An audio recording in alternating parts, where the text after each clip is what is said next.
Hello everyone, welcome to lead script. So today we are back again with new video एंड आज के video में हम लोग बात करेंगे हाउ टू प्रायोरिटाइज।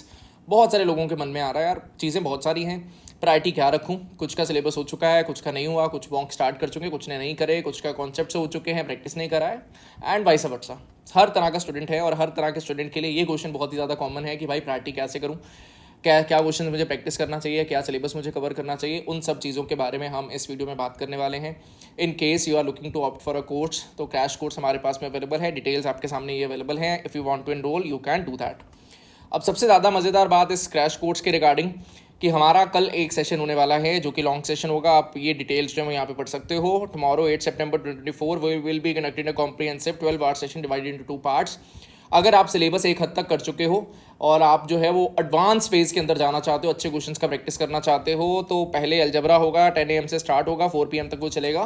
देन उसके बाद में हमारा जो फोकस रहेगा medium to high level questions रहेंगे। मतलब आपने अगर अलजबरा पढ़ लिया है अपने एंड पे, तो फाइनल जो टच चाहिए आपको कि हर टाइप का क्वेश्चन आप क्रैक कर पाओ एग्जाम सिनेरियो में, तो आपका ये 6 आवर्स के अंदर वो वैसी टाइप की चीज़ें सारी कवर हो जाएंगी। तो you can do that. Similarly हमारे पास में नेक्स्ट 6 आवर्स जिसमें हम लोग अरिथमेटिक ड्रिवन चीज़ें जो है वो फोकस करेंगे।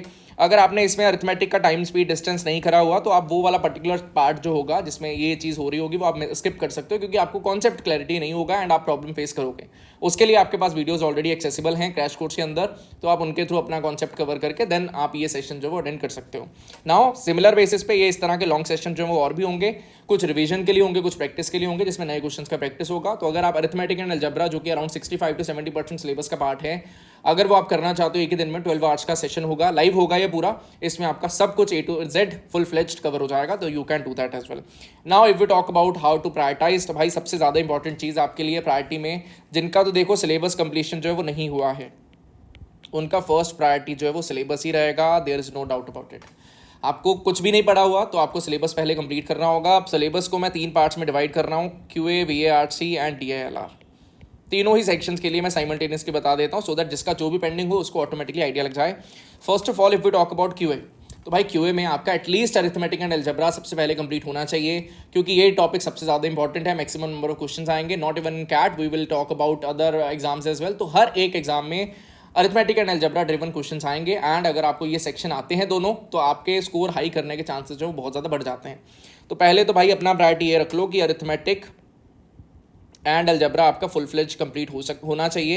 एंड अगर ये कंप्लीट हो चुका है, आप मॉक्स भी स्टार्ट करना चाहते हो, ऑलरेडी चीज़ें डिले हो गई हैं, तो आप जो है वो इसके इमीडिएट बाद में मॉक्स से शुरू कर सकते हो, आपको और डिले करने का नीड नहीं है। ठीक है, आप अरिथमेटिक एंड अलजबरा पूरा कंप्लीट करिए। पूरा कंप्लीट में एज एन ऐसा सिर्फ और सिर्फ कॉन्सेप्ट पढ़ के खुश मत हो जाइएगा, उसके अच्छे लेवल के क्वेश्चंस भी करने हैं। मतलब आप अरिथमेटिक का कोई भी टॉपिक पढ़ रहे हो या अलजबरा का कोई भी टॉपिक पढ़ रहे हो, उसमें आपके कम से कम 10-10, 15-15 क्वेश्चंस आपने हर एक टॉपिक के ऊपर लगाए हो। मान लो आपने लॉग्स पढ़ा तो आपने 10 क्वेश्चन एटलीस्ट उसमें खुद से सॉल्व करे हो अच्छे लेवल के।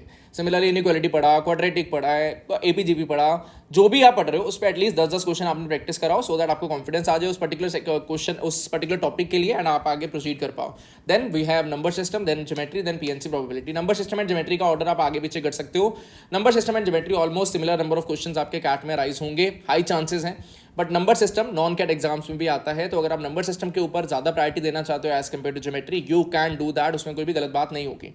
तो अपना प्रायोरिटी ये डिसाइड कर लो कि अरिथमेटिक आप 15 से 20 दिन में निपटाओ, अलजबरा आप 15 से 20 दिन में निपटाओ अगर शुरू से कर रहे हो तो, सो दैट 40 डेज के अंदर आप जो है वो इस सिचुएशन में आ जाओ कि आप मॉक्स जो है वो चालू कर दो अपने 40 डेज के अंदर। एज इन ऐसा सिनेरियो है कि अगर आप आज से स्टार्ट करो, अगर पहले से कर रहे हो तो ऑटोमेटिकली अरिथमेटिक हो चुका है तो अलजबरा पे फोकस करोगे, एंड अगर अलजबरा हो चुका है तो अरिथमेटिक पे फोकस करोगे। एंड अगर अभी से स्टार्ट कर रहे हो तो आपको 40 डेज एटलीस्ट वेट करना पड़ेगा, सो दैट आप मॉक स्टार्ट कर पाओ। इन 40 डेज में आप सिर्फ और सिर्फ अरिथमेटिक एंड अलजबरा कंप्लीट नहीं करोगे, DILR एंड VARC में जो चीज़ें बता रहा हूँ वो भी कवर करना होगा। एंड अगर आपको ऑलरेडी कवर्ड है देन आप मॉक्स दो, साथ साथ में अपना एनालिसिस करो, रिवीजन करो, जो अपना जो टॉपिक्स पेंडिंग है वो साथ साथ कंप्लीट करो। साइमल्टेनियसली चलेंगी चीज़ें, फिर आपको मॉक्स को डिले करने का अननेसेसरी नीड नहीं है, क्योंकि मॉक्स के थ्रू बहुत बड़ा लर्निंग फेज जो है, मतलब आप ये समझ के चलो अगर आप प्रिपरेशन कर रहे हो, सिलेबस कंप्लीशन कर रहे हो, वो 40-50% पार्ट है। बट बाकी का जिसमें आपका एक्चुअल में स्कोर इंप्रूवमेंट स्टार्ट होगा, स्ट्रेटजी बिल्डिंग पार्ट स्टार्ट होगा, वो आपका मॉक्स से ही शुरू होना है। तो प्लीज़ इस चीज़ पे ध्यान रखिएगा। Then if you talk about logical reasoning and data interpretation, तो भाई अपने को पता है कि there is no specific topic for LRDA section, but दो चीज़ें जो आपकी एटलीस्ट कवर होनी चाहिए। अगर आप बिगिनर हो, आप पहली बार पढ़ रहे हो, कुछ नहीं आता, इसमें आपका एटलीस्ट अरेंजमेंट से एक ऐसा टॉपिक है कि भाई जिसमें आपने 40-50 पजल जो है वो लगाई हूँ, सो दैट आपका उस लेवल तक बेसिक जो है वो बन जाए कि आप एलआर को टैकल करना स्टार्ट कर पाओ। जरूरी नहीं है कि आपसे बनने स्टार्ट हो जाएंगे, बट आप उस कंडीशन में आ जाओगे कि एटलीस्ट आप सर्वाइवल मोड जो है वो आपका ऑन हो जाएगा। आप सर्वाइव कर सकते हो अगर आपने अरेंजमेंट्स की अच्छी खासी अरेंजमेंट्स में, मैं मैट्रिक्स अरेंजमेंट्स बोल रहा हूँ, सिलेक्शंस भी काइंड ऑफ उसी का पार्ट है जिसमें ग्रुपिंग्स होती हैं, तो आपने उस पर 40-50 अच्छे पजल्स जो वो करे हों, देन आप एलआर के क्वेश्चंस को टैकल करने की सिचुएशन में आ जाओगे। 100% टैकल कर लोगे ऐसा मैं बिल्कुल भी नहीं बोल रहा, बट एटलीस्ट उस सिचुएशन में आ जाओगे कि आप अपने मॉक्स स्टार्ट कर पाओ। मॉक्स का मे बी आप टाइमर के साथ ना बना पाओ, विदाउट टाइमर आपसे वो क्वेश्चन जो है बनने स्टार्ट हो जाए। तो इस चीज़ पर जरूर ध्यान देना कि एटलीस्ट 40-50 पजल्स जो है वो आपने अरेंजमेंट्स, ग्रुपिंग्स, इस टाइप के डिफरेंट अपने पास पैरामीटर्स अवेलेबल हो, इनके ऊपर क्वेश्चन जो है वो आपने लगाए हों। अब इनके ऊपर क्वेश्चंस कहाँ से मिलेंगे? आप जो भी मॉड्यूल फॉलो कर रहे हो आप उसमें से मिल जाएंगे। अगर आप मॉड्यूल कोई भी फॉलो नहीं कर रहे हो, आप ढूंढ रहे हो, तो क्रैश कोर्स के थ्रू आप बढ़ सकते हो। ईजी का 15,000 फीस है। अभी क्लासेस जो है वो चालू हो चुकी हैं। वीडियोस आपको मिल जाएंगी, टेस्ट आपको बहुत सारे मिल जाएंगे। इफ़ यू वांट आप कर सकते हो, उसमें टेस्ट सीरीज और सेक्शनल टेस्ट ये सब भी आपको अवेलेबल मिलेगा। नाउ अरेंजमेंट्स के अलावा आपके पास दूसरा जो टॉपिक है जो सबसे ज़्यादा इंपॉर्टेंट रहेगा कवरेज के लिए, दैट इज डीआई के चार्ट्स।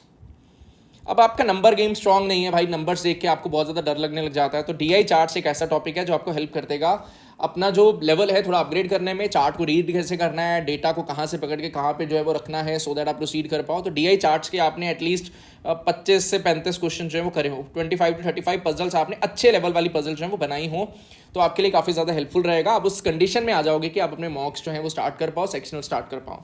जैसे कि क्वांट्स में अरिथमेटिक एंड अलजेब्रा का रोल है, वैसे ही अरेंजमेंट्स में और डीआई चार्ट्स आपको कंप्लीटेड होगा। देन मिसलेनियस प्रैक्टिस है, उसके बाद जितना भी हम लोग करते चले जाएं वो होता चला जाएगा। इसमें आप साथ में एक सेट थ्योरी टॉपिक को भी ऐड कर सकते हो, वो भी क्योंकि इंपॉर्टेंट है। ऑलमोस्ट हर तीसरे चौथे मॉक में आपको सेट थ्योरी के क्वेश्चन अराइज हो जाते हैं, तो ये भी आप साथ में जो है वो हैंडल कर लो।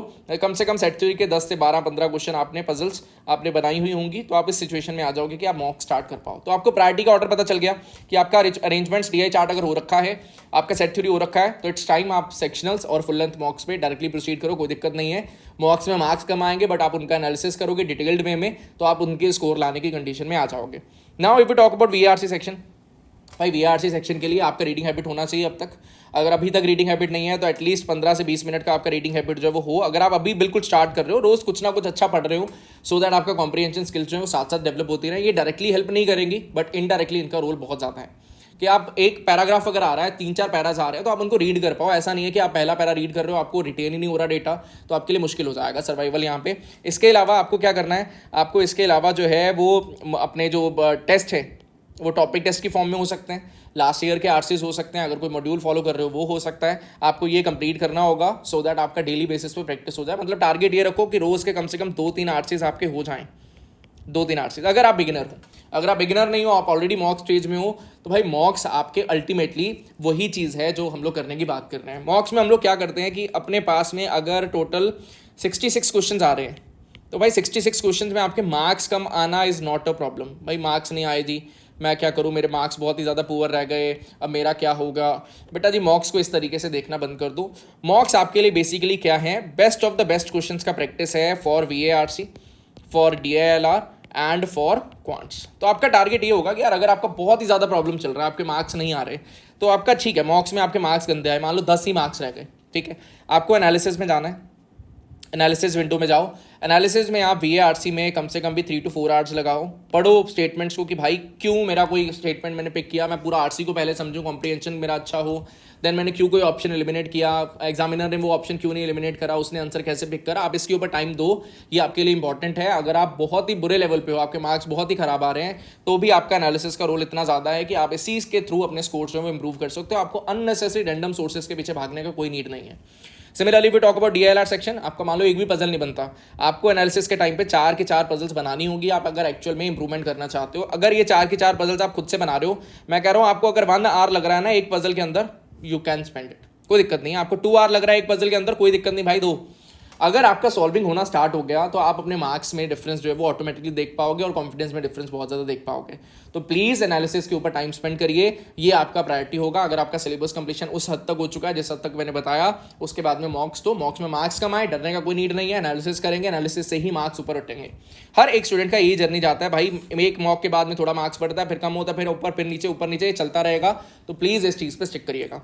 Similarly we talk about quant section, तो भाई क्वांट सेक्शन के अंदर भी सेम सिनेरियो है कि आपको 22 क्वेश्चंस मिल रहे हैं, 22 के 22 क्वेश्चंस आपका पूरा क्वांट कवर हो जाएगा अच्छे लेवल पे, पूरा रिवीजन भी हो जाएगा, एनालिसिस करोगे, सारे के सारे कॉन्सेप्ट्स आपके रिकॉल हो जाएंगे, जो चीज़ें भूल रही होंगी वो भी वापस माइंड में आना स्टार्ट हो जाएंगी।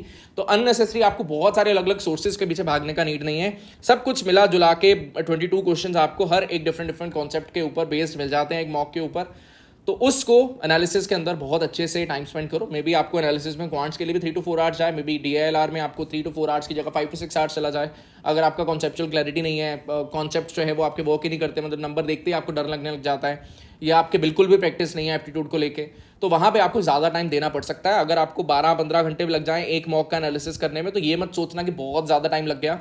अगर आपके मार्क्स बहुत कम आ रहे हैं तो इट ऑटोमेटिकली मीन्स दैट आपको एनालिसिस में ज़्यादा टाइम देने का नीड है। तो इस चीज़ का ज़रूर ध्यान रखिए। प्रायोरिटी को मैं फिर से एक बार एक्सप्लेन कर देता हूँ कि भाई प्रायोरिटी में आपको क्या क्या करना है। अगर आपका सिलेबस कंप्लीटेड नहीं है तो आपका क्वांट्स के अंदर सबसे पहला टारगेट होगा कि भाई मेरा अरिथमेटिक जो है वो पूरा कंप्लीटेड हो, प्लस मेरा अलजेब्रा पूरा कंप्लीटेड हो। 65 to 70% क्वेश्चन आने का बहुत हाई पॉसिबिलिटी है सिर्फ और सिर्फ इन दोनों सेक्शंस के ऊपर से। सिमिलरली अगर मैं DILR का बात करूँ तो DILR में मेरा अरेंजमेंट, जिसमें मैं मैट्रिक्स के ऊपर ज़्यादा एम्फेसिस दे रहा हूँ, मैट्रिक्स के वो क्वेश्चंस, डिफरेंट पैरामीटर ग्रुपिंग्स, कैसे कोई जो पॉइंट्स हैं उनको आपस में कोरिलेट कैसे करना है, उस तरह की चीज़ें, वो आपको एटलीस्ट 40-50 पजल्स आपने लगाए होंगे तो आप उस सिचुएशन में आ जाओगे कि आप DILR को हैंडल कर पाओ। एंड इसके अलावा इसका दूसरा टॉपिक जो है वो दैट इज़ DI चार्ट्स। अगर आपने इसके ऊपर भी 25 से 30 या 35 क्वेश्चन तक अच्छे लेवल के बना लिए हैं, मतलब एग्जाम ओरिएंटेड, ये नहीं कि नॉर्मल बेकार से क्वेश्चन आप कर रहे हो जिसमें सिंपल डेटा, उससे कोई बेनिफिट नहीं होगा। कैट ओरिएंटेड क्वेश्चन ये आपको कहाँ पे मिल सकते हैं? इसके लिए आप पास्ट ईयर पेपर यूज़ कर सकते हो, क्रैश कोर्स हमारा यूज़ कर सकते हो, कोई भी टेस्ट सीरीज का पार्ट हो उसको आप यूज़ कर सकते हो। मतलब जो पुराने पजल्स अवेलेबल होंगे आपके पास में, आप कोई मॉक्स या सेक्शनल दे चुके हो उनके पजल्स अवेलेबल होंगे, आपका टारगेट ये होगा कि भाई उनको एंड तक सॉल्विंग किया जाए विदाउट चेकिंग द सॉल्यूशंस। अगर आप सॉल्यूशंस को रेफर कर रहे हो तो आप अपना इंप्रूवमेंट स्टॉप कर दे रहे हो उसी पॉइंट पे। तो आपको मॉक्स का एनालिसिस करते टाइम अपने आप से बनाना है और उसी से ही आपका इंप्रूवमेंट होगा। अगर आप इतने बना चुके हो then you can directly move to the mocks एंड उसी के थ्रू आप प्रोसीड करिए। अननेसेसरी कोई टेंशन वाली बात नहीं है, ठीक है। इसके अलावा अगर मैं VA RC सेक्शन का बात करूँ, चाहे VA हो चाहे RCs हो, आपको डेली बेसिस पे, अगर आप बिगिनर हो तो आपको 2 RCs तक रोज का पकड़ के चलना है, साथ में थोड़ा रीडिंग हैबिट होगा आपका, तो वो बहुत ज़्यादा हेल्पफुल रहेगा आपके लिए बिगिनर के लिए। अगर आप ऑलरेडी थोड़ा सा एडवांस स्टेज में हो then you need to move to the mocks, directly sectional दे सकते हो। अगर आपका ये दोनों पार्ट भी हो चुके हैं तो आप फुल लेंथ मॉक्स भी दे सकते हो। इसके अलावा आप कम से कम भी 5 से 10 VA के क्वेश्चन, अब आपको कोई सोर्स मिलता ही नहीं है, आप किसी कोर्स का पार्ट नहीं हो, आप बिल्कुल सेल्फ स्टडी कर रहे हो, भाई क्या कहाँ से करूँ, तो आपके लिए CAT 2017 से लेकर CAT 2023 तक बहुत सारे क्वेश्चंस अवेलेबल हैं, आप उनको रेफर करिए, वो आपके लिए मोर देन सफिशिएंट मटेरियल रहेगा फॉर द टाइम बीइंग। उसके बाद में आप करंट टेस्ट सीरीज, ये VA RC का बात हो, चाहे DILR का बात हो, चाहे क्वांट का बात हो, आप ये रिलाई कर सकते हो। बट अरिथमेटिक एंड अलजेब्रा के लिए आपको सिलेबस पहले करना पड़ेगा, उसके बिना बहुत ही ज़्यादा डिफिकल्ट हो जाएगा सर्वाइवल आपका यहाँ पे करना। तो आई होप सो आपको प्रायोरिटी पता चल चुकी है। अगर आपकी ये सारी चीज़ें जो वो हो चुकी हैं then you can directly move to the mocks दीजिए, सेक्शनल दो और उसके बाद में उसका एनालिसिस करो। मार्क्स स्टार्टिंग में नहीं आएंगे, कृपया अपनी उम्मीदें जो है वो एक्सपेक्टेशन जो थोड़ी कम रख के चलो कि भाई मार्क्स गंदे आएंगे, ऑल्दो मैंने सारा सिलेबस कर लिया, मार्क्स फिर भी गंदे आएंगे, उनका एनालिसिस करूंगा स्कोर ऊपर आएगा, देन उनका एनालिसिस करूंगा स्कोर और ऊपर आएगा, थोड़ा करके 2-2, 4-4, 5-5 मार्क्स करके अपना स्कोर जो है वो बढ़ता जाएगा। बहुत सारे लोग अपना जर्नी जो है वो 25-30 मार्क्स से भी स्टार्ट करते हैं और पेपर तक जाते जाते उनका मॉक्स में 70 से 80 के बीच में स्कोर जो है वो आना स्टार्ट हो जाते हैं। फिर वो एक्चुअल पेपर के अंदर भी 99, 98.5, 99.5 इस तरह के रेंज में स्कोर जो है वो ला पाते हैं। बट लाभ वही पाएगा जो एक्चुअल में एफर्ट्स जो है वो अपने लिए दे रहा होगा, क्योंकि ये टाइम ही सबसे ज़्यादा क्रूशियल है। जो आपका जर्नी यहाँ पे है, इसको यहाँ तक अगर आपको पहुँचाना है, ये लास्ट के 3 महीनों का रोल बहुत ज़्यादा रहता है इसके लिए। इस टाइम पे बहुत सारे लोग हार मान के छोड़ देंगे चीज़ें कि यार नहीं बन रहा, रहने देते हैं, बट जो टिका रहेगा वही जो है वो इस एग्जाम में इस भी कर जाएगा। तो प्लीज़ अपने एंड पे जितनी मैक्सिमम पॉसिबल एफर्ट्स हो सकते हैं वो दो। कोई अंत नहीं होता कभी भी एप्टीट्यूड एग्जाम की प्रिपरेशन के लिए। कॉम्पिटिटिव एग्जाम्स हैं तो जब वो जितना ज़्यादा बेटर एफर्ट डालेगा ऑटोमेटिकली उसको उसी अकॉर्डिंग रिजल्ट्स भी मिल जाएंगे। So that is all from my side for this video. I hope so आपको सारे पॉइंट्स क्लियर हो चुके हैं। That will be all. Thank you, bye bye.